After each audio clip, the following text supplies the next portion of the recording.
Je m'appelle Odette Valois. J'ai 81 ans. Ce que je vais vous raconter aujourd'hui changera votre vision du respect familial. Ce jour-là, le jour du mariage de mon fils unique, Mathieu, je suis arrivée en retard. Pas par négligence. Non. Le taxi que j'avais réservé 3 semaines à l'avance n'est jamais venu. J'ai attendu devant ma petite maison de banlieue pendant 40 minutes, dans ma robe bleu marine que j'avais fait coudre spécialement pour cette occasion. Une robe simple, élégante, avec un col en dentelle que ma propre mère aurait aimé. J'avais préparé ce moment depuis des mois. Mathieu était mon unique enfant, mon trésor. Après la mort de son père, il y a 15 ans, nous étions restés très proches. Du moins, je le croyais.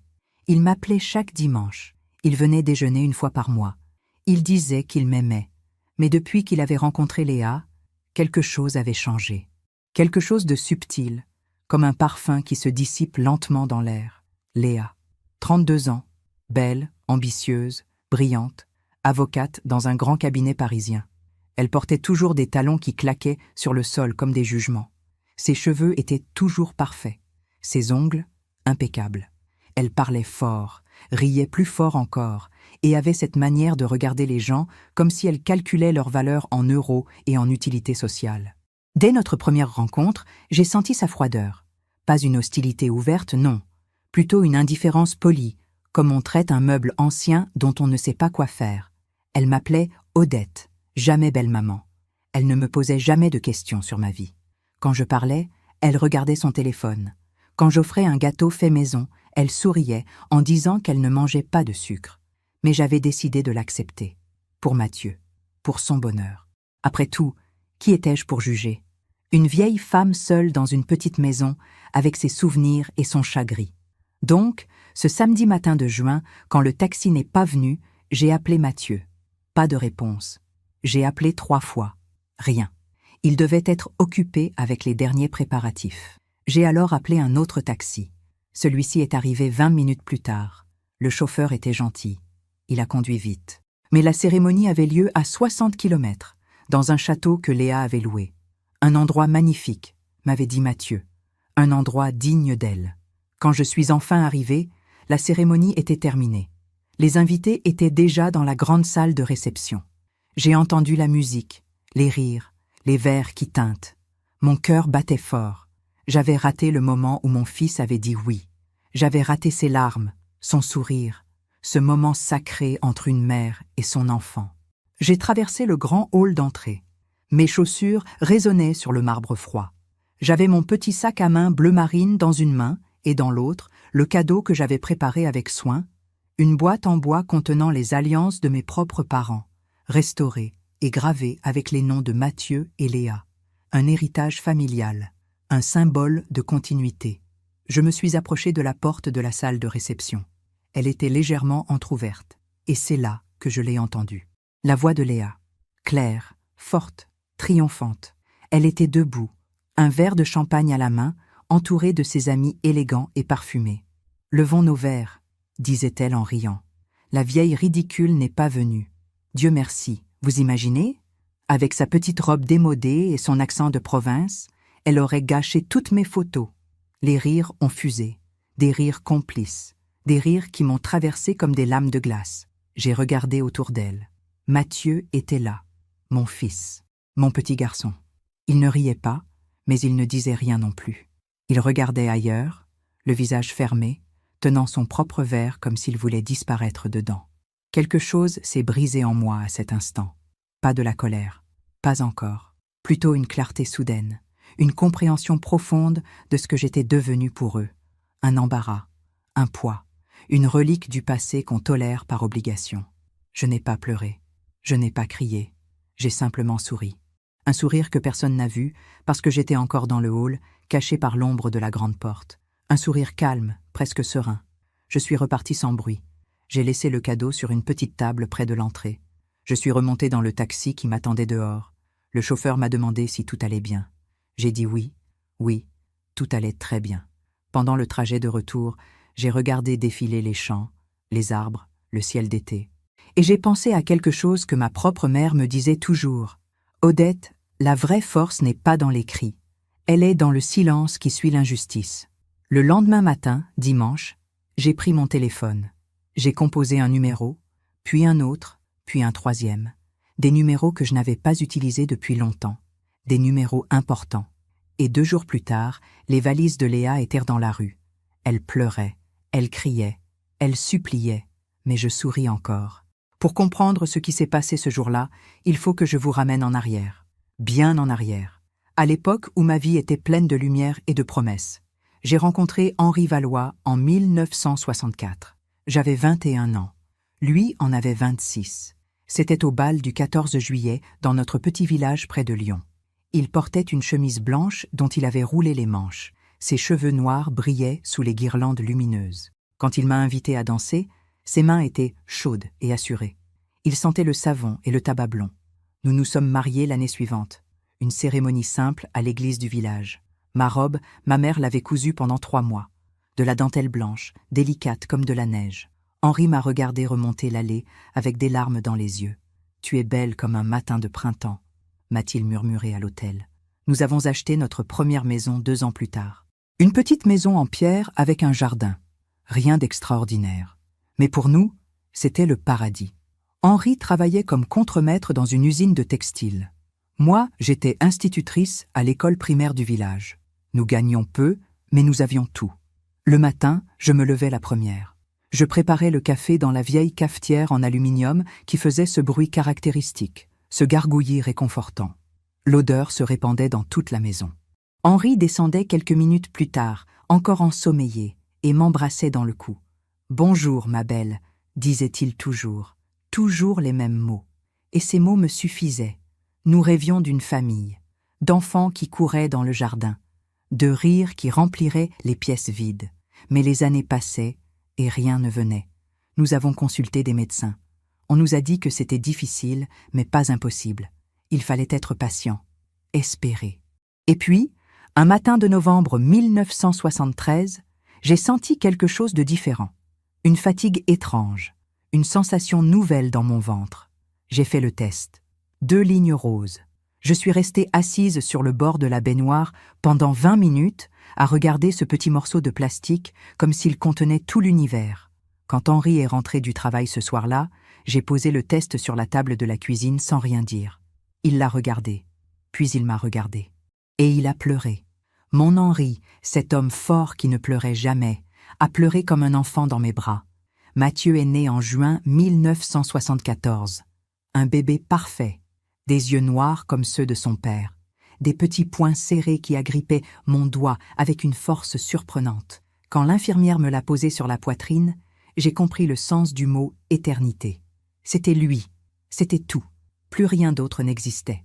Les premières années ont été les plus belles de ma vie. Mathieu était un enfant joyeux. Il riait aux éclats quand Henri le faisait voler dans les airs.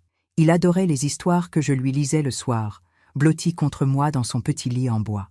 Sa chambre sentait la lavande et le lait chaud. Les murs étaient peints en bleu ciel. Sur l'étagère, il y avait ses livres préférés, ses petites voitures, son ours en peluche usé qu'il appelait Pompon. Le dimanche, nous faisions des promenades tous les 3. Henri portait Mathieu sur ses épaules. Je marchais à côté d'eux, tenant la main de mon mari. Nous allions au parc, près de la rivière. Mathieu courait après les canards. Il ramassait des cailloux qu'il trouvait extraordinaires. Il s'émerveillait de tout. Et nous nous émerveillions de lui. Notre maison était toujours pleine de vie. Le samedi, je faisais des gâteaux, des tartes aux pommes, des clafoutis, des madeleines. Mathieu m'aidait à casser les œufs. Il mettait de la farine partout, sur la table, sur lui, sur moi. Et nous rions. Henri disait que notre cuisine ressemblait à un champ de bataille, mais il mangeait tout avec un appétit d'ogre. L'été, nous partions en vacances, pas loin. Nous n'avions pas les moyens d'aller très loin, mais nous louions un petit appartement au bord de la Méditerranée. Mathieu construisait des châteaux de sable. Henri lui apprenait à nager.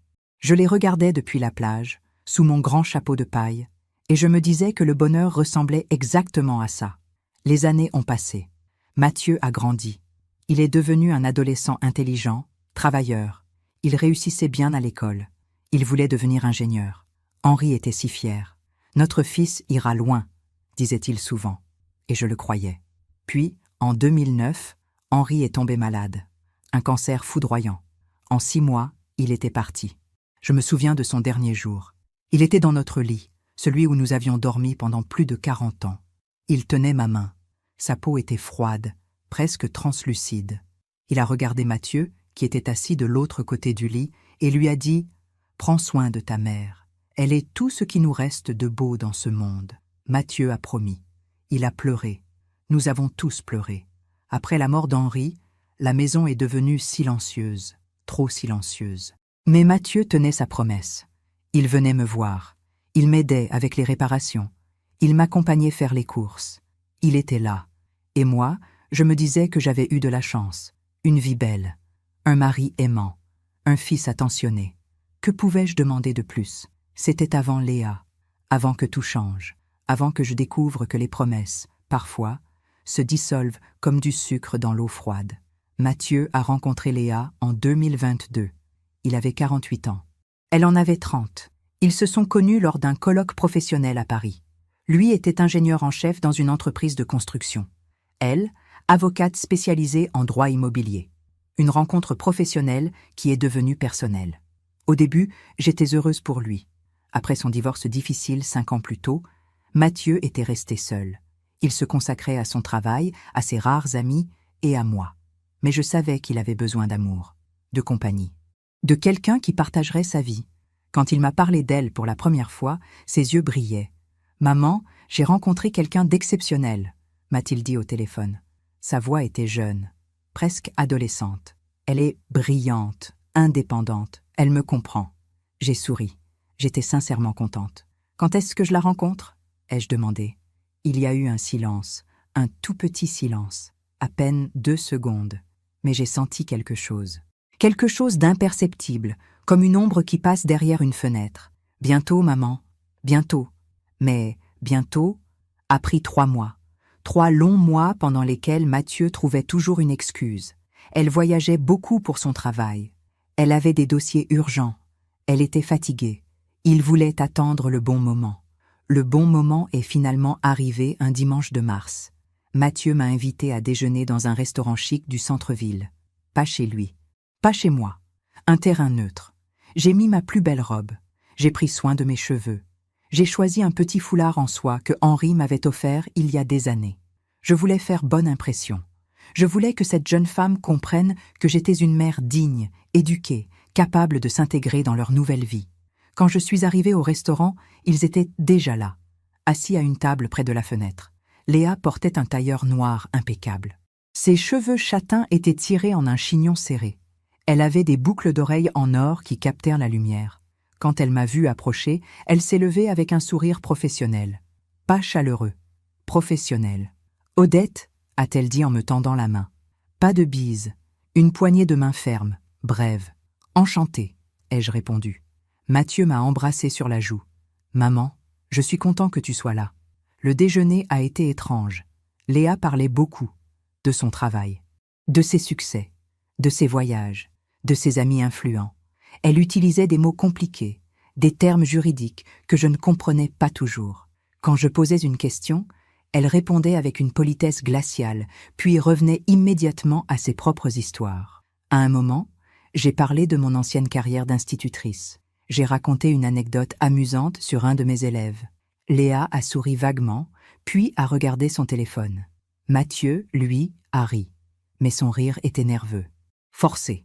« Maman aimait beaucoup enseigner », a-t-il dit, comme s'il devait justifier mon existence. « C'est bien », a répondu Léa sans lever les yeux de son écran. « L'enseignement est un métier noble. Noble. » Le mot est resté suspendu dans l'air comme une insulte déguisée. Après le déjeuner, sur le parking, Mathieu m'a raccompagnée à ma voiture. Léa était restée à l'intérieur pour répondre à un appel important. « Elle te plaît ?» m'a demandé mon fils avec une inquiétude visible dans le regard. J'aurais pu dire la vérité.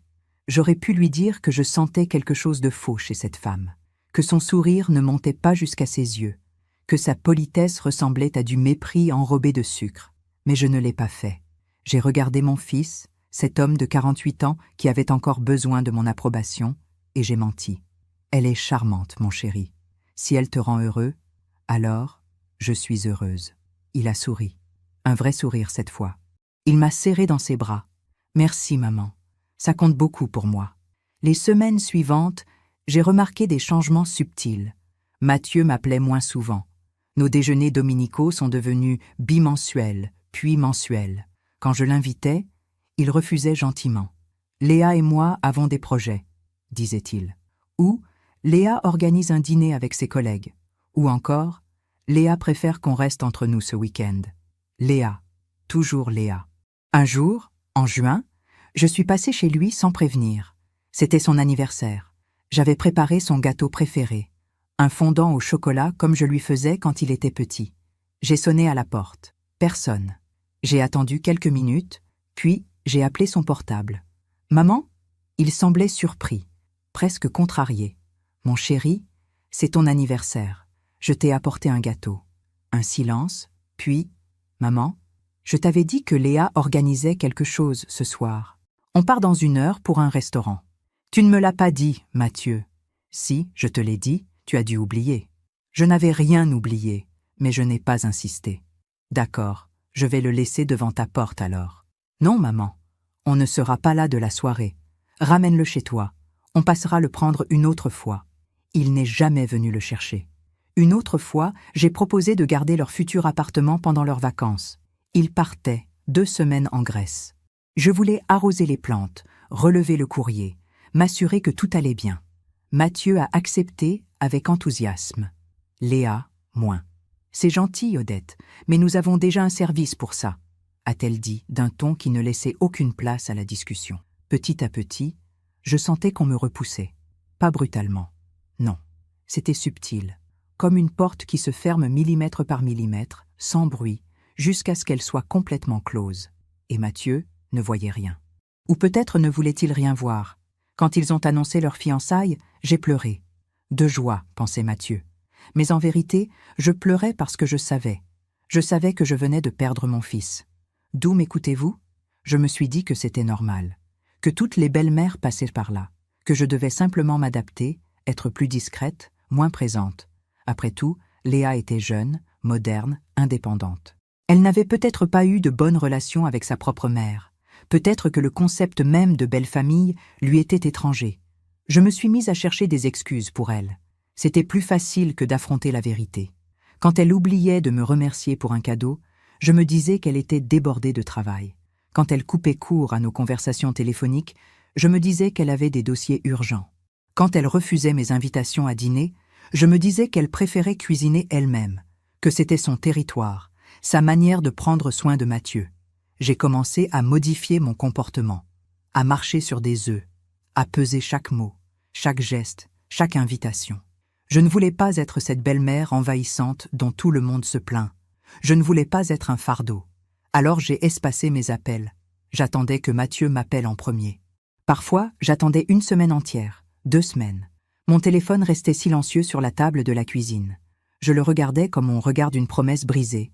Quand il finissait par appeler, sa voix était toujours chaleureuse. « Pardon, maman. J'ai été débordée. Comment vas-tu » Nous parlions de tout et de rien, de la météo, de son travail, de mes petites routines. Mais ces conversations ressemblaient de plus en plus à des formalités. Des obligations filiales accomplies avec tendresse, certes, mais aussi avec une certaine distance. Je ne posais jamais de questions sur Léa. Je ne voulais pas paraître intrusive. Mais parfois, Mathieu en parlait spontanément. « Léa a obtenu une promotion », disait-il avec fierté. « Léa a gagné un procès important. Léa voyage à Londres la semaine prochaine. Léa, toujours Léa. » Son univers tournait autour d'elle.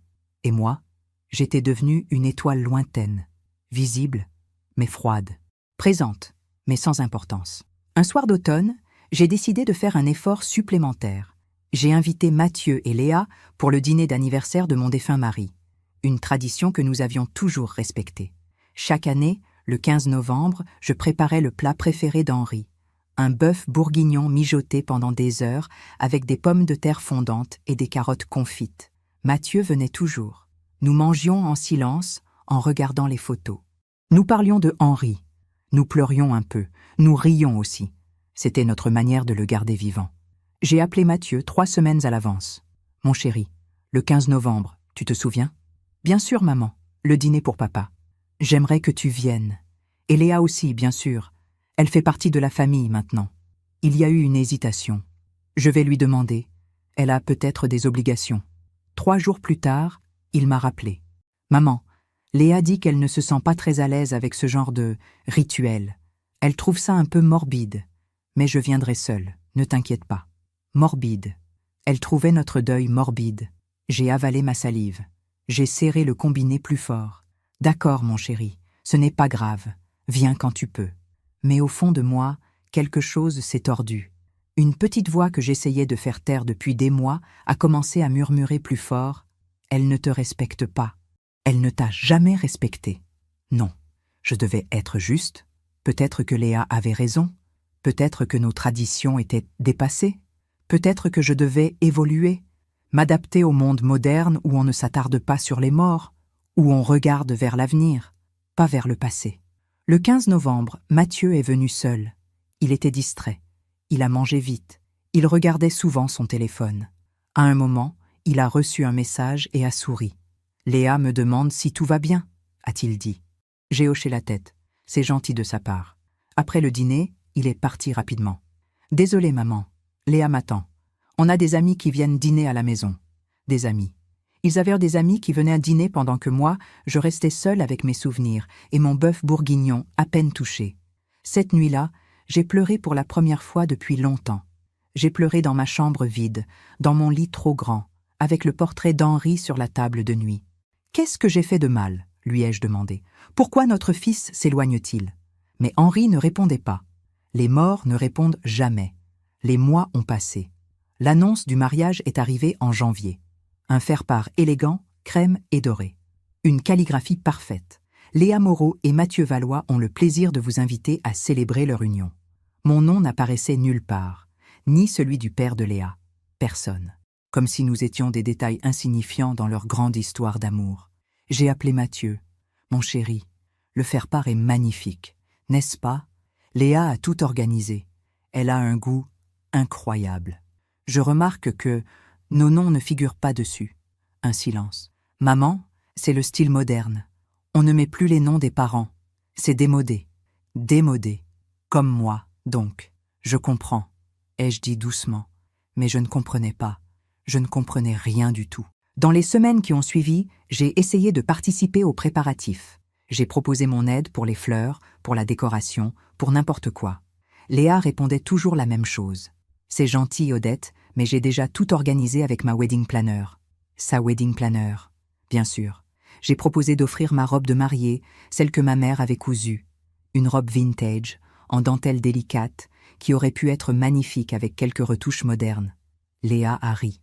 Pas méchamment, juste avec condescendance. C'est adorable, Odette, vraiment. Mais ma robe vient de chez Vera Wang. Elle a coûté 12 000 €. J'ai déjà fait 3 essayages. 12 000 €. Plus que ce que je gagnais en 6 mois quand j'étais institutrice. J'ai souri. Bien sûr. Elle sera sûrement magnifique. Chaque refus, chaque petit rejet, je les encaissais en silence. Je me disais que c'était leur mariage, leur choix, leur vie. Que je devais simplement être heureuse pour eux et rester à ma place. Mais où était ma place exactement? La veille du mariage, Mathieu est passé me voir. Il était nerveux, excité. « Demain, maman. Je me marie demain. » Je l'ai serré dans mes bras. « Je suis fière de toi, mon fils. Ton père serait fier aussi. » Il a souri, puis il m'a regardé avec une étrange gravité. « Maman, je voulais te dire, Léa peut être un peu directe parfois, mais elle a bon cœur. Elle t'appréciera davantage avec le temps. Il faut juste lui laisser de l'espace. De l'espace. Toujours plus d'espace. Je comprends, mon chéri. Mais quelque chose en moi commençait à se fissurer. Quelque chose que j'avais essayé de maintenir intact avec de la patience, de la compréhension, de l'amour inconditionnel. Cette nuit-là, j'ai à peine dormi. J'ai regardé le plafond de ma chambre pendant des heures et j'ai pensé à toutes ces fois où j'avais trouvé des excuses. Toutes ces fois où j'avais justifié l'injustifiable. Au petit matin, quand le taxi que j'avais réservé n'est pas venu, une partie de moi s'est demandé si c'était un signe, si l'univers essayait de me protéger de quelque chose. Mais j'ai appelé un autre taxi, parce que j'étais encore dans le déni, parce que je voulais encore croire que tout irait bien, parce que je n'étais pas encore prête à voir la vérité en face. D'où m'écoutez-vous? Quand je suis rentrée chez moi ce samedi soir, Après avoir quitté le château en silence, la maison était plongée dans l'obscurité. Mon chat, Félix, m'attendait près de la porte. Il a miaulé doucement, comme s'il sentait ma tristesse. Je l'ai pris dans mes bras et je me suis assise dans mon vieux fauteuil du salon, celui où Henri avait l'habitude de lire son journal. J'ai regardé autour de moi. Ma petite maison, mes meubles modestes, mes rideaux démodés. Mon existence simple et ordinaire. Et j'ai pensé aux mots de Léa, la vieille ridicule avec sa petite robe démodée et son accent de province. Ridicule. Voilà ce que j'étais pour elle. Une femme insignifiante, une relique embarrassante d'un passé qu'elle voulait effacer. Mais ce qu'elle ne savait pas, ce que personne ne savait vraiment, c'est que j'avais appris quelque chose d'essentiel au cours de mes 81 années. Les apparences sont souvent trompeuses. Et les gens qui sous-estiment les autres finissent toujours par payer le prix de leur arrogance. Je suis allée dans ma chambre. J'ai ouvert le tiroir de ma commode, celui du bas, caché sous des pulls en laine et des écharpes. Au fond, il y avait une petite boîte en métal. Je l'ai sortie délicatement. À l'intérieur, des documents, des papiers que je n'avais pas regardés depuis des années. Des actes de propriété, des relevés bancaires, des certificats d'action, des contrats. Ce que Léa ignorait, ce que même Mathieu avait oublié avec le temps, c'est que ma vie n'avait pas toujours été celle d'une simple institutrice de village. Avant d'épouser Henri, j'avais étudié le droit à Lyon. J'avais même travaillé pendant 2 ans dans un cabinet notarial. Mais quand je suis tombée enceinte, j'ai choisi de me consacrer à ma famille. C'était mon choix. Un choix fait par amour, pas par obligation. Henri et moi, nous avions été prudents, économes. Nous avions investi intelligemment. La petite maison que nous avions achetée en 1967, elle valait aujourd'hui près de 400 000 €. Les terrains agricoles que le père d'Henri nous avait légués, devenus des zones constructibles. Leur valeur avait été multipliée par 10. Et puis, il y avait l'héritage de ma propre mère, décédée il y a 15 ans. Une femme discrète qui possédait plusieurs appartements à Lyon. Des biens qu'elle avait acquis dans les années 50, quand personne ne voyait leur potentiel. Elle me les avait tous légués. Au total, mon patrimoine s'élevait à près de 2 millions d'euros. Peut-être même plus aujourd'hui. Je n'avais jamais fait réévaluer. Je n'en avais jamais eu besoin. Je vivais simplement, modestement. Parce que c'était dans ma nature, pas parce que j'étais pauvre. Mathieu le savait, bien sûr.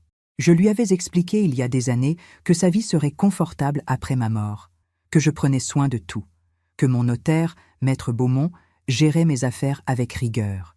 Mais mon fils n'avait jamais été intéressé par l'argent. Il gagnait bien sa vie. Il n'attendait rien de moi. Léa, en revanche, n'en savait rien. Pour elle, j'étais juste une vieille femme dans une petite maison de banlieue. Une pauvre veuve sans importance. Une charge potentielle. Ce soir-là, samedi, à 22h, assise dans mon fauteuil avec Félix ronronnant sur mes genoux, j'ai pris une décision. Une décision qui allait tout changer. J'allais découvrir qui était vraiment Léa Moreau. Pas par vengeance. Non, par nécessité. Pour protéger mon fils. Pour comprendre à qui il venait de lier sa vie. J'ai attrapé mon téléphone. Il n'était pas trop tard. Les gens que j'allais appeler comprendraient l'urgence. Le premier numéro était celui de Françoise, mon ancienne collègue. Elle avait été institutrice avec moi pendant 20 ans. Après sa retraite, elle était devenue une utilisatrice experte des réseaux sociaux. Elle passait ses journées à naviguer sur Internet, à suivre les vies des autres, à découvrir des secrets cachés derrière des photos parfaites, et surtout, elle ne dormait jamais avant minuit. « Odette ? À cette heure ?» Sa voix était surprise mais alerte. « Françoise, pardonne-moi, mais j'ai besoin de ton aide. C'est urgent. » Je lui ai tout raconté, le mariage, le retard, le toast humiliant. Elle est restée silencieuse un moment. « Cette petite peste » a-t-elle finalement murmuré. « Donne-moi son nom complet. »« Léa Moreau. Elle est avocate. Cabinet Duchamp et associée à Paris. Laisse-moi 1 heure. Je vais fouiller. Je te rappelle. » Ensuite, j'ai composé un deuxième numéro, celui de Thomas Durand, mon ancien élève devenu détective privé. Un homme qui travaillait souvent de nuit, suivant des infidèles, surveillant des fraudeurs. Je savais qu'il serait disponible. « Madame Valois ?» Sa voix était étonnée. « Tout va bien ?»« Thomas, mon grand, j'ai besoin de tes services. Maintenant. Cette nuit si possible. Je vous écoute. » Je lui ai expliqué la situation. Il n'a pas hésité une seconde. « Je connais des gens, des confrères qui me doivent des services. On peut obtenir des informations rapidement. Légalement, bien sûr. Donnez-moi tout ce que vous savez sur elle. Je lui ai donné tous les détails, son nom, son cabinet, son adresse que Mathieu m'avait mentionnée une fois. Tout. Je m'y mets immédiatement, a-t-il dit. Je vous rappelle dans quelques heures maximum. Puis j'ai attendu, dans le silence de ma maison, avec Félix endormi sur mes genoux. J'ai fait du thé, j'ai regardé par la fenêtre. La nuit était claire, les étoiles brillaient, et j'ai pensé à Henri, à ce qu'il aurait fait dans cette situation. Il aurait protégé notre fils, comme j'allais le faire. À 23h15, Françoise m'a rappelé. « Odette, tu avais raison de te méfier. Qu'as-tu trouvé ?» Léa Moreau est très active sur les réseaux sociaux. J'ai regardé ses publications, ses amis, ses interactions. Il y a quelque chose de troublant. Mon cœur s'est accéléré. Il y a un homme, Damien Leclerc, architecte. Ils étaient ensemble avant Mathieu. Des photos de voyage, de restaurants, d'intimité. Puis plus rien pendant 2 ans. Mais récemment, ils ont recommencé à échanger des messages. Récemment? À quel point? Il y a 3 semaines, juste avant le mariage, un commentaire sous une de ses photos. Toujours aussi magnifique. Il me tarde de te revoir. Elle a répondu, bientôt, promis. J'ai fermé les yeux. Mon pauvre Mathieu. Envoie-moi les captures d'écran sur mon email, maintenant. Déjà fait. Mais Odette, il y a autre chose. Ces publications montrent un train de vie très élevé. Restaurants de luxe, voyages, vêtements de marque. Je connais les salaires des avocates. Même dans un bon cabinet, elle ne peut pas se payer tout ça sans s'endetter lourdement. Donc elle cherche un homme stable, un homme avec des ressources. Exactement. Et Mathieu est un ingénieur avec un bon salaire et une mère âgée qui a du patrimoine. Je comprends. À 1h du matin, Thomas m'a rappelé. Sa voix était grave. « Madame Valois, j'ai obtenu des informations inquiétantes. Je t'écoute. J'ai contacté un ami qui travaille dans le milieu juridique. Léa Moreau a une réputation problématique. Elle a eu un ex-fiancé, il y a 3 ans, Marc Fontaine. Après leur rupture, elle l'a harcelé. Elle a menacé de détruire sa réputation professionnelle s'il ne revenait pas vers elle. Il a déposé une main courante. Rien de poursuivi légalement, mais c'est dans les dossiers. Continue. Son cabinet fait l'objet d'une enquête interne, des irrégularités dans la gestion de dossiers. Son nom est cité. Rien de public encore, mais ça pourrait éclater dans les prochains mois. Elle a des dettes importantes, carte de crédit au maximum, un prêt pour une BMW qu'elle ne devrait pas pouvoir payer. Elle vit au-dessus de ses moyens depuis des années. Les pièces du puzzle s'assemblaient. Léa n'avait pas épousé mon fils par amour. Elle l'avait épousé par calcul. Pour sa stabilité financière, pour son héritage futur. Elle avait vu en moi non pas une belle-mère à respecter, mais un obstacle temporaire avant l'argent. Thomas, envoie-moi tout ce que tu as, maintenant. C'est déjà dans votre boîte mail. J'ai passé le reste de la nuit à examiner les documents, les photos, les preuves. À 3h du matin, j'avais une vision complète de qui était vraiment Léa Moreau. Une manipulatrice, une calculatrice, une femme sans scrupules qui utilisait les autres pour satisfaire son ambition et son besoin de luxe. Et Mathieu ne savait rien. Mon pauvre fils innocent qui croyait avoir trouvé l'amour. Mais ce n'était pas l'amour, c'était une transaction. Et je n'allais pas laisser cette femme détruire mon fils. Le dimanche matin, à 8h, j'ai composé un numéro que je n'avais pas utilisé depuis longtemps, celui de Maître Beaumont, mon notaire. Je savais qu'il était matinal, qu'il travaillait souvent le week-end. « Odette ?» Sa voix était surprise. « Un dimanche matin ? Maître, j'ai besoin de vous voir aujourd'hui. C'est une urgence familiale. Je suis à mon bureau dans 1 heure. Venez. » Dans son bureau élégant du centre-ville, je lui ai tout raconté, tout montré. Les documents de Thomas, les captures d'écran de Françoise, mes propres observations. Maître Beaumont a retiré ses lunettes et les a nettoyées lentement. C'était son geste habituel quand il réfléchissait profondément. « Cette femme a épousé votre fils sous de faux prétextes, » a-t-il dit finalement. « Mais légalement, c'est compliqué. Le mariage est valide. Je ne veux pas annuler leur mariage, pas encore. Je veux que mon fils voie qui elle est, vraiment. Et comment comptez-vous faire ?» J'ai souri. Un sourire calme, déterminé. En utilisant la seule chose qu'elle comprend vraiment, l'argent et le pouvoir. Je vais lui montrer qu'elle a choisi la mauvaise famille à manipuler. Maître Beaumont a hoché la tête lentement. « Que voulez-vous que je fasse ? Préparez les documents. Je vais avoir besoin de vous lundi matin, très tôt. » Ce dimanche après-midi, j'ai fait 3 autres appels. Des appels stratégiques, des appels qui allaient tout changer. Le premier était à Philippe Mercier, un ancien ami d'Henri qui dirigeait maintenant une importante société de gestion immobilière. Un homme influent, respecté. Le deuxième était à Claire Rousseau, une journaliste que j'avais connue il y a 20 ans, quand elle était petite reporter locale. Aujourd'hui, elle travaillait pour un grand magazine parisien. Elle me devait une faveur, une grande faveur. Le troisième était à quelqu'un que Léa connaissait très bien, quelqu'un de son propre monde, quelqu'un qui allait être la clé de tout. Ce soir-là, j'ai dormi paisiblement pour la première fois depuis des mois, parce que je savais. Je savais que lundi matin, quand Mathieu et Léa reviendraient de leur nuit de noces passée dans une suite d'hôtels de luxe, leur monde allait s'effondrer. Non pas par ma colère, mais par la simple révélation de la vérité. Et la vérité, comme disait toujours ma mère, finit toujours par éclater au grand jour. Le lundi matin, je me suis levée à l'aube. J'ai pris une douche. J'ai mis ma plus belle robe, celle en soie grise que je gardais pour les grandes occasions. J'ai arrangé mes cheveux. J'ai mis un peu de rouge à lèvres. Puis je me suis regardée dans le miroir. La femme qui me fixait n'était pas ridicule. Elle n'était pas démodée. Elle était digne. Elle était forte. Elle était prête. À 8 heures, Maître Beaumont est arrivé chez moi avec tous les documents nécessaires. Nous avons tout vérifié ensemble. Chaque détail, chaque preuve, chaque étape du plan. « Vous êtes certaine de vouloir faire cela ?» m'a-t-il demandé. « Absolument certaine. Votre fils risque d'être bouleversé. Mon fils mérite la vérité, même si elle fait mal. » À 9 heures, Philippe Mercier est arrivé. Un homme de 70 ans, élégant dans son costume 3 pièces. Il m'a embrassé sur les joues. « Odette, Henri serait fier de toi aujourd'hui. » Henri aurait fait la même chose, sans aucun doute.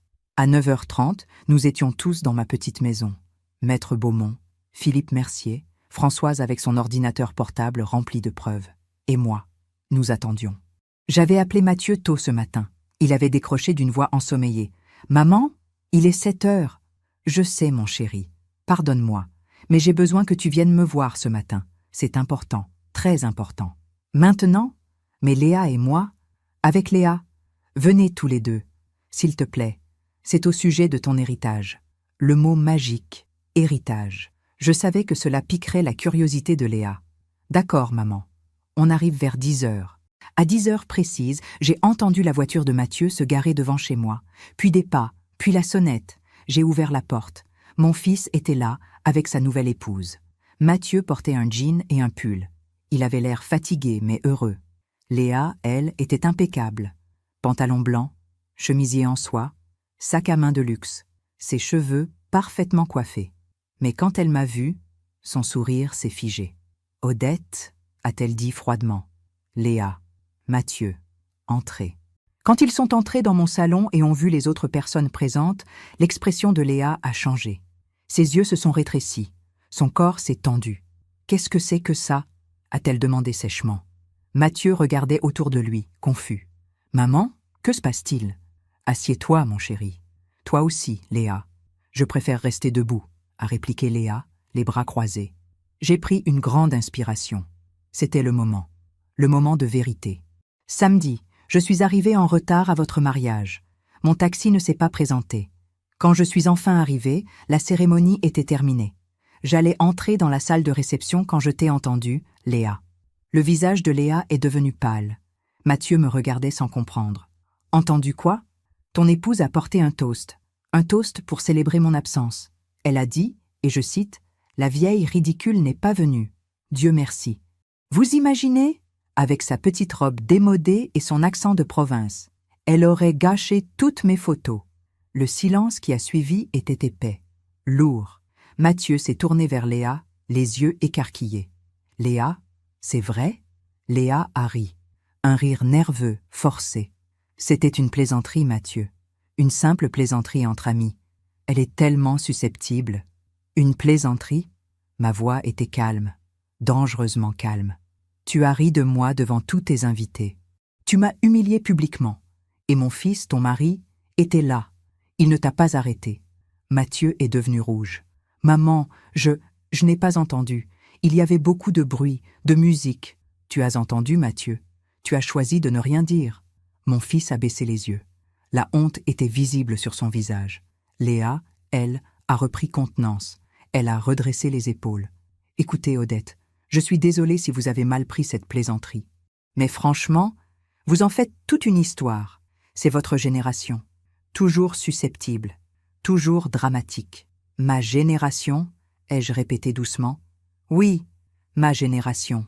Celle qui respecte les autres, celle qui ne rit pas des personnes âgées, celle qui comprend la valeur de la famille. La famille, a craché Léa avec mépris. Parlons-en de la famille. Depuis le début, vous avez essayé de vous immiscer dans notre relation. Toujours là, toujours à appeler, toujours à demander de l'attention. Mathieu et moi avons notre propre vie. Nous n'avons pas besoin d'une vieille femme qui s'accroche à son fils comme à une bouée de sauvetage. Mathieu est resté figé, choqué. Léa, arrête. Pourquoi? C'est la vérité. Ta mère ne peut pas accepter que tu aies grandi, que tu es une femme maintenant. Elle veut tout contrôler, tout savoir, tout diriger. J'ai souri. Ce sourire calme qui ne m'avait pas quitté depuis samedi soir. Tu as raison sur un point, Léa. Je veux savoir, et maintenant, je sais tout. J'ai fait un signe à Françoise. Elle a ouvert son ordinateur et l'a tourné vers Mathieu. Ces photos ont été prises il y a 3 semaines. Léa et un certain Damien Leclerc, son ex-fiancé. Regarde les messages qu'ils ont échangés. Mathieu s'est penché. J'ai vu son visage changer. La confusion, puis la compréhension, puis la douleur. Léa, tu lui as écrit « Il me tarde de te revoir » 3 semaines avant notre mariage. C'est sorti de son contexte, a crié Léa. Ce n'est rien, juste un ami avec qui tu as été fiancé, un ami à qui tu promets de revoir bientôt. J'ai continué. Thomas Durand s'est avancé avec un dossier. Madame Moreau, j'ai ici des informations publiques vous concernant. Vos dettes s'élèvent à près de 80 000 €. Carte de crédit, prêt. Vous vivez depuis des années au-dessus de vos moyens. Le visage de Léa est devenu rouge, de rage. Comment osez-vous fouiller dans ma vie privée? Information publique, a répété Thomas calmement. Accessible à n'importe qui, y compris votre ex-fiancé, Marc Fontaine, qui a déposé une main courante contre vous pour harcèlement. Mathieu s'est levé. Quoi? Ce n'est pas vrai. Il ment. J'ai les documents officiels, a dit Thomas en sortant des papiers. Après votre rupture, vous l'avez menacé de détruire sa réputation s'il ne revenait pas vers vous. Léa tremblait maintenant, de colère, de peur. Son masque parfait commençait à se fissurer. Mathieu, ne les écoute pas. Ta mère est jalouse. Elle a toujours été jalouse. Elle ne supporte pas que tu sois heureux avec moi. Heureux? La voix de Mathieu était brisée. Tu m'as menti. Surtout. Je ne t'ai jamais menti. Tes dettes? Tu m'as dit que tu n'avais pas de dettes. Damien? Tu m'as dit que c'était fini depuis longtemps. Et ma mère? Comment as-tu pu dire ces choses horribles sur ma mère? Léa a changé de tactique. Ses yeux se sont remplis de larmes. Des larmes calculées. Mon amour, je suis désolée. J'ai fait des erreurs. Mais je t'aime. Tu le sais. Nous venons juste de nous marier. Ne laisse pas ta mère détruire notre bonheur. Mon bonheur? Mathieu s'est tourné vers moi. Maman, pourquoi maintenant? Pourquoi après le mariage? Parce que tu ne m'aurais pas écouté avant? Tu étais aveuglée par l'amour? Ou ce que tu croyais être de l'amour? Je devais attendre le bon moment. Le bon moment? A ricané Léa. Le moment où vous pouviez me détruire? Vous êtes pathétique, une vieille femme amère qui ne supporte pas de voir son fils avec une autre femme. Je ne suis pas amère, Léa. Je suis lucide, et je protège mon fils, comme toute mère le ferait. Puis j'ai fait un signe à Maître Beaumont. Il s'est avancé avec un document officiel. Madame Moreau, je suis le notaire de Madame Valois. Je gère son patrimoine depuis 30 ans, un patrimoine que vous ignoriez totalement. Léa a froncé les sourcils. Quel patrimoine? Madame Valois possède des biens immobiliers et des investissements d'une valeur totale d'environ 2 millions d'euros. Mathieu le sait depuis des années. Mais apparemment, vous ne le saviez pas. Curieux, n'est-ce pas? Pour une femme qui prétend aimer cet homme, vous ne connaissez même pas sa situation familiale réelle. Le visage de Léa est passé du rouge au blanc. De 2 millions? Oui, et j'ai ici le testament de Madame Valois. Testament qui, jusqu'à ce matin, léguait tout à Mathieu. Mais ce matin, nous avons fait des modifications. Mathieu m'a regardé, paniqué. « Maman, tu n'as pas besoin de… » J'ai levé la main. « Laisse-moi finir. Le testament précise maintenant que si tu restes marié à Léa Moreau, tu recevras 50 000 euros. Le reste ira à des œuvres caritatives.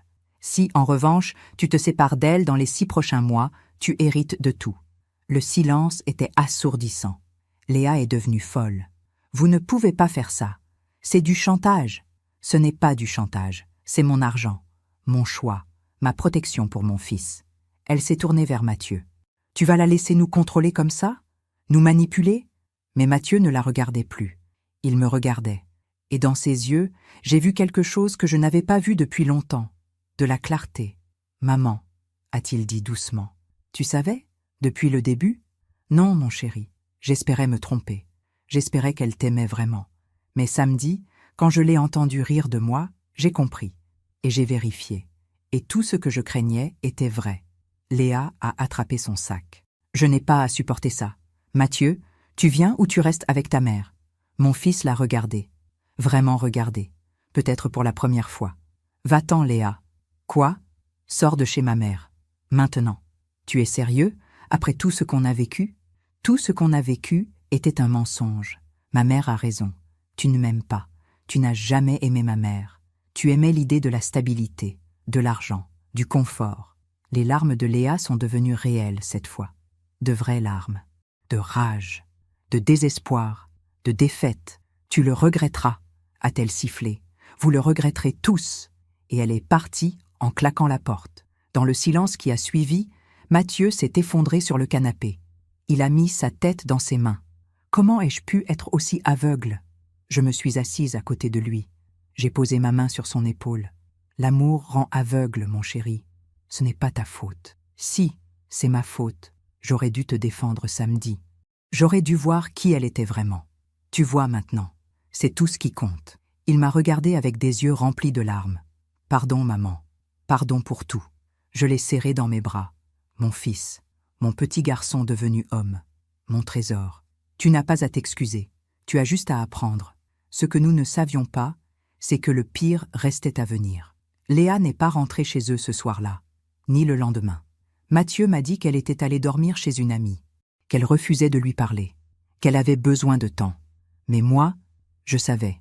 Je savais exactement où elle était et ce qu'elle préparait. Claire Rousseau, la journaliste, m'a appelé le mardi soir. « Odette, j'ai des nouvelles. Léa Moreau a contacté plusieurs journalistes aujourd'hui. Elle essaie de vendre une histoire. Elle prétend être victime d'une belle-mère manipulatrice qui a piégé son fils avec de l'argent. Elle veut faire de toi un monstre. Et toi? Moi, j'ai la vraie histoire. Avec toutes les preuves, les dettes, l'ex-fiancé, les messages à Damien, tout. Si elle publie, je publie aussi. Et ma version sera beaucoup plus crédible. Fais ce que tu dois faire, Claire. » Le mercredi matin, Léa a finalement franchi la ligne. Elle a publié un long message sur ses réseaux sociaux. Un message venimeux où elle se présentait comme une victime innocente.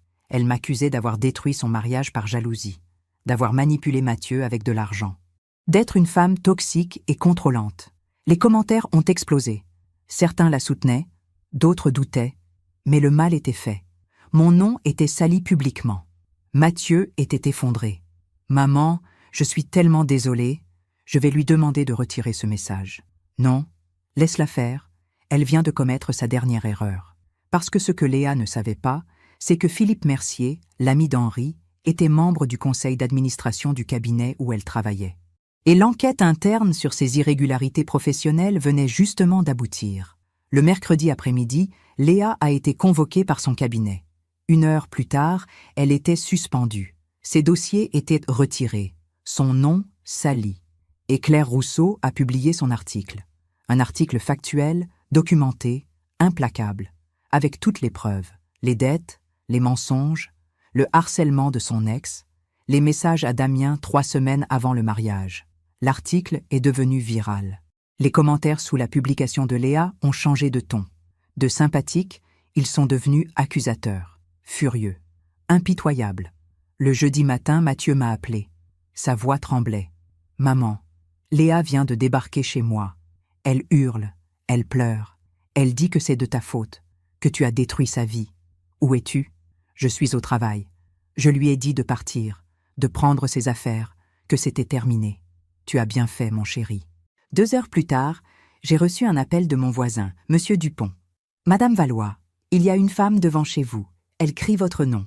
Elle a l'air perturbée. » J'ai regardé par la fenêtre. Léa était là, devant ma maison. Ses cheveux étaient en désordre. Son maquillage coulait. Elle tenait son téléphone comme une arme. Je suis sorti calmement. « Léa !» Elle s'est retournée.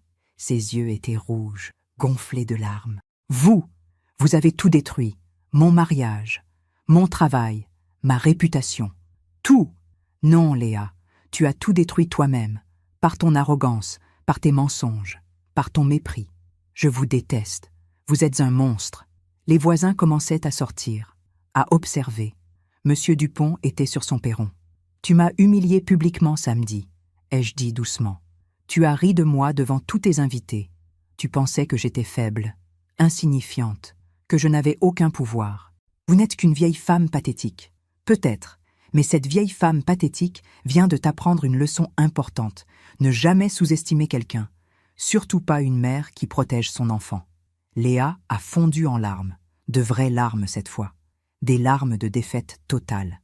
Elle s'est effondrée sur le trottoir, sanglotant comme une enfant. J'ai tout perdu, tout. Une partie de moi avait pitié d'elle, une toute petite partie. Mais une plus grande partie se souvenait de son rire samedi, de son mépris, de la douleur dans les yeux de Mathieu quand il avait découvert la vérité. Tu n'as pas tout perdu, Léa. Tu as perdu ce que tu n'as jamais vraiment eu. Un homme qui ne t'aimait que parce qu'il ne te connaissait pas vraiment. Ce soir-là, j'ai appris que Léa avait quitté l'appartement de Mathieu. Ses valises étaient dans la rue. Elle pleurait, elle suppliait. Mais Mathieu était resté ferme. C'était fini. Qu'auriez-vous fait à ma place ? 3 jours après le départ de Léa, j'ai reçu une lettre, une enveloppe blanche, sans timbre, déposée directement dans ma boîte aux lettres. L'écriture était tremblante, presque illisible. C'était d'elle. Je l'ai ouverte lentement dans ma cuisine, avec une tasse de thé fumant devant moi. « Madame Valois, je sais que vous ne voulez plus entendre parler de moi. Je sais que je ne mérite pas votre pardon. Mais j'ai besoin que vous compreniez quelque chose. Ma mère est morte quand j'avais 12 ans. Cancer. 6 mois entre le diagnostic et la fin.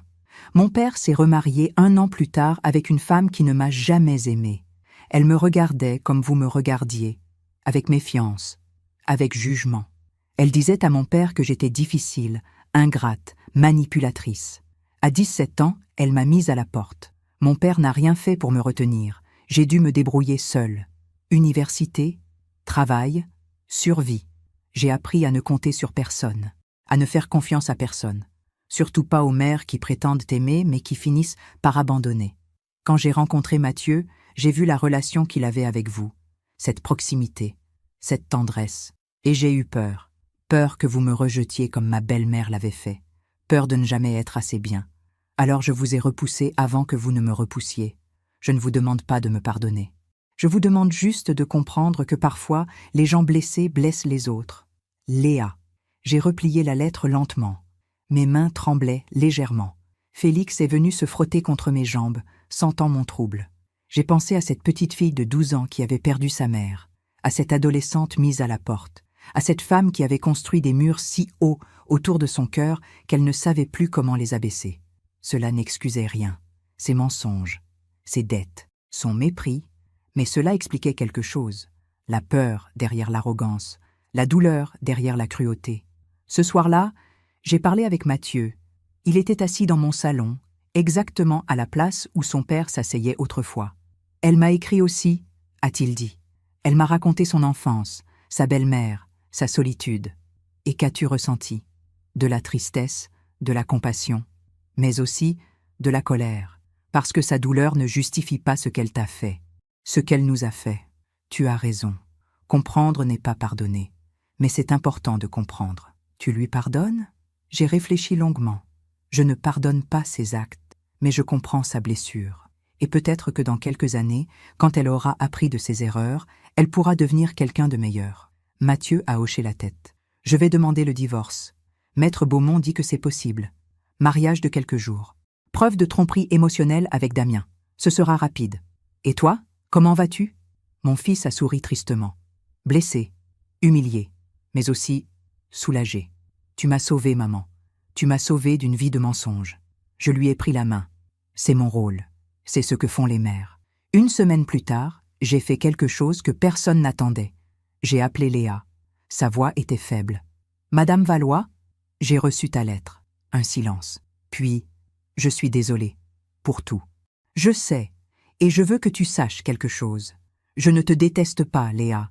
Je ne t'ai jamais détesté. J'ai juste protégé mon fils. J'ai tout gâché. Oui, mais tu peux apprendre. Tu peux changer si tu choisis de regarder en face tes erreurs au lieu de les fuir. Pourquoi êtes-vous gentil avec moi maintenant?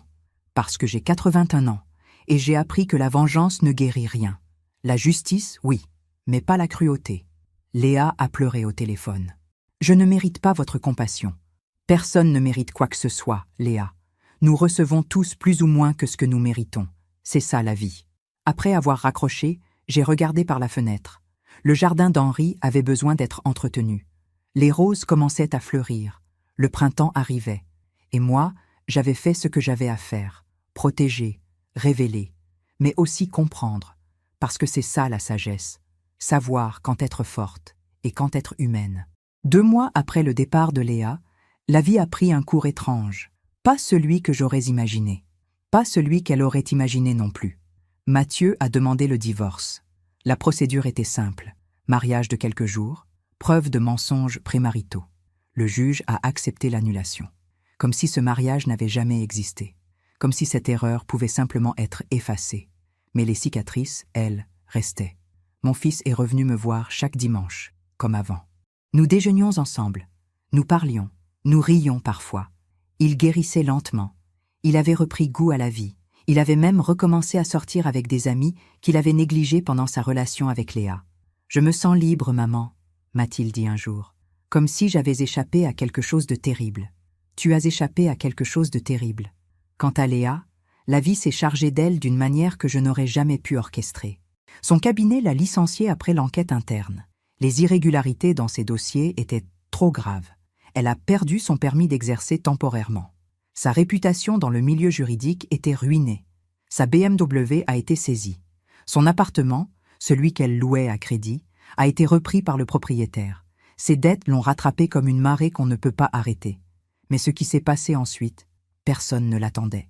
Un matin d'avril, j'ai reçu un appel de Claire Rousseau, la journaliste. « Odette, tu ne vas pas le croire. »« Quoi donc ?» Léa Moreau vient d'être embauchée par une association d'aide aux femmes en difficulté. Elle travaille comme assistante administrative, salaire modeste. Mais apparemment, elle fait du bon travail. J'ai été surprise. Comment as-tu appris ça? Une de mes collègues a fait un reportage sur l'association. Elle a vu Léa là-bas. Elle avait l'air différente, plus simple, plus humble. Quelques semaines plus tard, j'ai croisé Léa par hasard. C'était au marché du village. Je faisais mes courses comme chaque samedi. Et soudain, elle était là, devant l'étal de légumes. Elle portait un simple jean, un t-shirt blanc. Pas de maquillage, ses cheveux étaient attachés en queue de cheval. Elle avait l'air fatiguée, mais aussi plus vraie. Nos regards se sont croisés. Elle a hésité, puis elle s'est approchée. « Madame Valois, Léa. » Un silence gêné. Puis elle a dit doucement, « J'habite ici maintenant, un petit studio, c'est tout ce que je peux me permettre. » Je sais, Françoise me l'a dit. Bien sûr, tout le monde sait tout dans ce village. Elle a souri tristement. J'ai trouvé un travail, rien de glorieux, mais c'est honnête, c'est bien. Je voulais vous dire, merci. J'ai froncé les sourcils. Pourquoi? Parce que vous m'avez forcé à regarder qui j'étais vraiment. Une personne horrible, arrogante, menteuse. Si vous n'aviez pas fait ce que vous avez fait, j'aurais continué. J'aurais détruit Mathieu, puis quelqu'un d'autre, puis encore quelqu'un d'autre. Ses yeux étaient humides. Maintenant, je travaille avec des femmes qui ont vraiment souffert, des femmes battues, abandonnées, brisées. Et je vois à quel point j'étais égoïste, à quel point mes problèmes étaient insignifiants comparés aux leurs. Tu apprends. J'essaie. Chaque jour. C'est difficile. Mais j'essaie. Je l'ai regardée. Cette femme qui m'avait humiliée, qui avait menti à mon fils, qui avait tout fait par calcul et manipulation. Et j'ai vu quelque chose de nouveau dans ses yeux, quelque chose qui n'y était pas avant, de l'humilité, de la conscience, du remords authentique. « Comment va Mathieu ?» a-t-elle demandé doucement. « Il va bien, il guérit. Je suis contente. Il méritait mieux que moi. Il mérite quelqu'un qui l'aime vraiment, pas quelqu'un qui aime ce qu'il représente. Elle a hoché la tête. Un jour, peut-être dans très longtemps, je pourrai lui demander pardon. Vraiment, quand je serai devenu quelqu'un de meilleur. Ce jour viendra peut-être, ou peut-être pas. Mais ce qui compte, c'est que tu changes pour toi, pas pour lui, pas pour moi, pour toi. Nous nous sommes séparés sans nous serrer la main, sans nous embrasser. Juste un hochement de tête, un respect silencieux. En rentrant chez moi, j'ai pensé à quelque chose que ma mère disait toujours, la vie est le meilleur professeur. Elle ne donne pas toujours des leçons agréables, mais elle donne toujours les leçons nécessaires. Léa avait reçu sa leçon. Durement, douloureusement. Mais peut-être que cette douleur la sauverait finalement. Ce soir-là, Mathieu est passé me voir. Je lui ai raconté ma rencontre avec Léa. Elle travaille ici, dans le village? Oui. Comment te sens-tu? En paix? Étrangement en paix. Il m'a regardé avec admiration. Tu es incroyable, maman. Après tout ce qu'elle t'a fait, tu arrives encore à voir son humanité. Parce qu'elle est humaine, mon chéri. Imparfaite, blessée, mais humaine, comme nous tous. Tu crois qu'elle va vraiment changer? Je ne sais pas. Mais elle a la possibilité de changer. C'est déjà beaucoup. 3 mois plus tard, j'ai appris que Léa avait commencé une thérapie, qu'elle travaillait sur ses traumatismes d'enfance, sur ses mécanismes de défense toxiques, sur sa peur de l'abandon qui la poussait à rejeter les autres avant d'être rejetée. Elle ne deviendrait peut-être jamais quelqu'un de parfait, mais elle essayait. Et l'effort, parfois, compte plus que le résultat. La justice, dans cette histoire, n'était pas venue de ma vengeance. Elle était venue naturellement, de ses propres choix, de ses propres actions. L'univers ne punit pas. Il rééquilibre simplement les choses. Et moi, j'avais fait ce que je devais faire, protéger mon fils, révéler la vérité, puis laisser la vie suivre son cours, parce que la vraie justice n'est pas dans la destruction de l'autre, elle est dans la restauration de ce qui est juste. 1 an a passé, depuis ce samedi où j'ai entendu Léa rire de moi. 1 an depuis que ma vie a basculé entre l'humiliation et la révélation. 1 an depuis que j'ai appris qu'être une mère, ce n'est pas seulement aimer inconditionnellement, c'est aussi protéger, même quand cela fait mal. Aujourd'hui, je suis assise dans mon jardin. Le même jardin qu'Henri entretenait avec tant d'amour. Les roses qu'il avait plantées il y a 30 ans fleurissent encore chaque printemps. Elles sont là, fidèles, malgré les tempêtes, malgré le temps qui passe. Mathieu vient me voir chaque dimanche, comme avant. Non, mieux qu'avant. Parce que maintenant, il comprend. Il comprend la valeur de la famille. Il comprend que l'amour véritable ne s'achète pas avec des talons hauts et des promesses vides. Il comprend que la loyauté est plus précieuse que l'apparence. Mon fils a changé. Il est plus prudent maintenant, plus sage. Il prend le temps de connaître les gens avant de leur donner son cœur. Il pose des questions. Il observe. Il ne se laisse plus aveugler. La semaine dernière, il m'a présenté quelqu'un. Une femme simple, professeure de mathématiques, 45 ans, veuve comme moi. Elle s'appelle Anne. Quand elle est entrée dans ma maison, elle a remarqué la photo d'Henri sur le buffet. Elle s'est arrêtée devant. « C'était votre mari ?» a-t-elle demandé doucement. « Oui, Henri. Il est parti il y a 15 ans. Il avait l'air d'un homme bon. Il l'était. » Elle m'a souri. Un sourire sincère. « Mathieu m'a beaucoup parlé de vous. Il vous aime énormément. Et moi, je l'aime plus que tout au monde. Ça se voit. C'est rare aujourd'hui cet amour-là, cette loyauté. Nous avons déjeuné ensemble. Anne a complimenté mon bœuf bourguignon. Elle a aidé à débarrasser la table. Elle a posé des questions sur ma vie d'institutrice, sur mes souvenirs, sur Henri. Des vraies questions, celles qui viennent du cœur, pas de la politesse. Quand ils sont partis, Mathieu m'a serré dans ses bras. « Elle te plaît, maman ?» Beaucoup. Elle est différente de Léa. Oui, elle est authentique. Il a souri. J'ai appris ma leçon. Grâce à toi. Grâce à nous deux, mon chéri. Quant à Léa, je la croise parfois au village. Nous nous saluons poliment. Elle travaille toujours à l'association. Elle a même commencé à faire du bénévolat le week-end. Elle aide des femmes à remplir des dossiers administratifs, à retrouver leur dignité après des années de violence ou d'abandon. Un jour, Françoise m'a dit « Tu sais qu'elle parle de toi parfois, aux femmes qu'elle aide. Elle leur raconte son histoire, comment son arrogance l'a détruite, comment une vieille femme qu'elle méprisait lui a appris l'humilité. Elle dit ça? Oui. Elle dit que tu lui as sauvé la vie, que sans cette leçon, elle serait devenue un monstre. Je ne sais pas si Léa deviendra un jour quelqu'un de vraiment bien, mais elle essaie. Et dans ce monde où tant de gens refusent de regarder leurs propres erreurs, essayer est déjà une victoire. Ce matin, j'ai reçu une carte, une simple carte postale. Elle venait de Damien Leclerc, l'ex de Léa. Il avait appris toute l'histoire par les articles de Claire. « Madame Valois, merci d'avoir protégé votre fils. Léa m'a détruit il y a 3 ans. Je suis content qu'elle n'ait pas pu faire la même chose à quelqu'un d'autre. Vous êtes une femme courageuse. » J'ai souri en lisant ces mots. Courageuse. Peut-être. Ou peut-être juste une mère qui refusait de rester silencieuse face à l'injustice. Hier soir, j'ai fait quelque chose que je n'avais pas fait depuis longtemps. J'ai ouvert la boîte métallique qui contenait les documents de mon patrimoine et j'ai modifié mon testament une dernière fois. Mathieu héritera de tout, comme prévu. Mais j'ai ajouté une clause. Si un jour, dans de nombreuses années, Léa a vraiment changé, si elle a prouvé par ses actes qu'elle est devenue quelqu'un de meilleur, Mathieu pourra, s'il le souhaite, lui donner 10 000 €. Pas comme une récompense, mais comme une reconnaissance de sa transformation. Parce que c'est ça, le vrai pardon. Ce n'est pas oublier. C'est reconnaître que les gens peuvent changer et leur donner une chance de le prouver. Ce soir, je suis assise dans mon fauteuil. Félix dort sur mes genoux. La maison est silencieuse. Mais ce n'est plus un silence triste. C'est un silence paisible.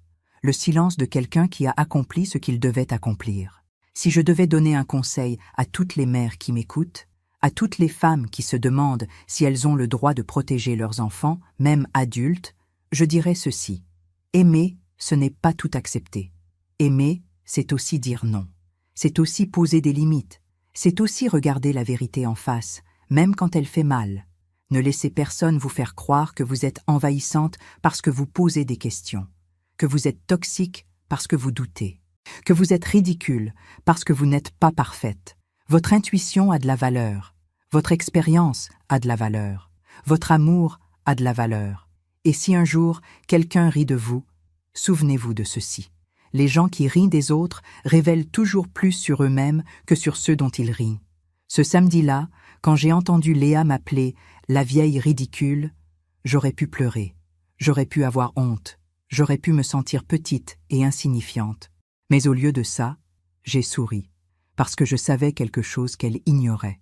Je savais que la vraie force ne réside pas dans l'apparence, pas dans l'arrogance, pas dans le mépris des autres.